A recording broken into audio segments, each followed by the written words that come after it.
Hey BookTube, this is Kelly.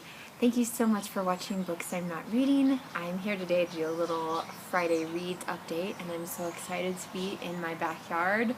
Not too long ago, it was covered with snow, and this whole patio area that I'm sitting in right now, one of the limbs from our crabapple trees had fallen. So anyway, we hired somebody to come and take all the branches away. I don't know if you can see all the way to the back there, but there's still a few branches that continue to fall, and because they're caught in something else. So if we were to have a really bad windstorm, that would be interesting. It is quite smoky here, so I hope the fact that the smoke is leaving the West Coast means the West Coast is getting better.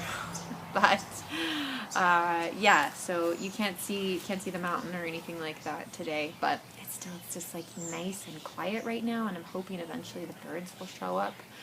But like I said, I just wanted to give you a little update on my reading, and a couple of these I'm going to make videos of their own on, so I won't talk too much about them. So, of course, I read The Taming of the Shrew as part of ShakeTube 2020, and so I will be posting a video on that hopefully tomorrow. I also managed to finish If I Die in a Combat Zone by Tim O'Brien.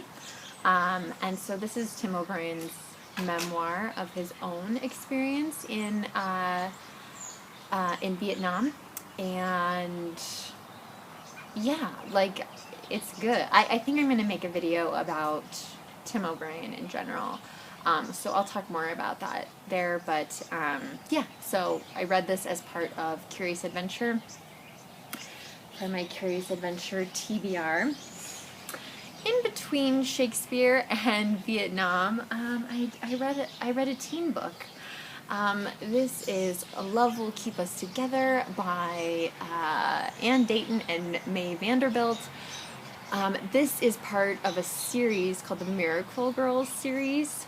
So it's sort of like, the only thing I can compare it to is like Sisterhood of the Traveling Pants, but with, it's definitely a faith based, coming from a faith-based perspective. So I would say this is like Christian inspiration for teenagers. This was the fourth and final book in the Miracle Girls series, and so I just wanted to finish it, and just have that series out of the way. We used to really recommend these a lot when we worked in retail, so that's part of how it all came about, is that we would have, Christian families looking for something appropriate for their teenage daughters, and these all have, like, fantastic covers. I was surprised to see, like, how already dated it is. It was published in 2010, so in 10 years, the life of teenagers has changed. I flew through that, and now I am reading Diana, which I got. Okay, so I have Diana, and I also have Megan, and these Sunfire books series.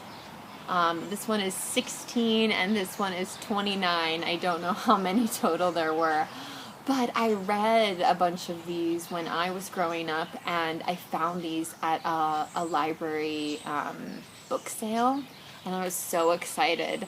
I don't know that I did read them, these two in particular. I certainly didn't have, 30 books like this. But anyway, it's a familiar, plot. The covers always have, a beautiful girl, and there's the two guys that she has to decide between, and then like some kind of historical event. Looks like there on the bottom is, some sleigh dogs, so I don't know if this has to do with the Iditarod but just about Alaska in general. And then this, Diana, which is one I've actually started, is about, the book begins with the purchase, it begins with America buying what we call the Louisiana Purchase, which is a huge portion of the country. and Diana lives with her family in New Orleans. And so, anyway, like, I'm reading it super fast. I'm hoping I can finish it today, maybe. If not, I should be able to finish it tomorrow. I haven't started on Megan yet, but Jason's been giving me plenty of crap about reading. The other thing I'm hoping to start this weekend is the last book for Shake Tube, which is Hamlet. I read this last year, and I absolutely loved it. I thought it was just, like, it just blew my mind. And then someone wonderful sent me this copy with Benedict Cumberbatch on the cover, but it's also a Norton Critical edition, and there are so many cool things in the book that I also want to read in addition to Hamlet. So it's a little bit, it's been hard for me to get started on the play itself because I've been like picking my way through all of these so many great resources, lists of films related to Hamlet,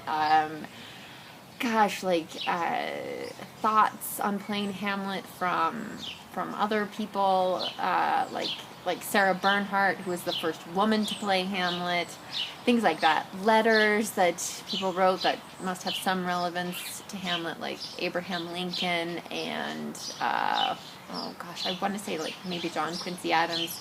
But anyway, so it's fascinating, and I'm really excited to read the play again, and excited to enjoy some of the other benefits that come with having a Norton Critical edition. So yeah, so that's kind of my reading plan for the weekend.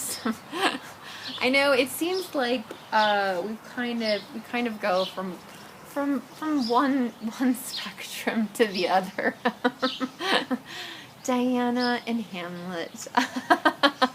But nonetheless, yes, I am excited about them, and these I'm just gonna give back to the library for their next book sale. So I'd love to hear about what you're reading. My special thoughts and prayers go out to all of the booktubers who are on the West Coast and experiencing just tremendous wildfires. So I hope that you are all safe and well. I have my kind socks on. So remember to be kind to yourself, be kind to others, and thank you so much for watching. I'll talk to you soon, BookTube. Bye.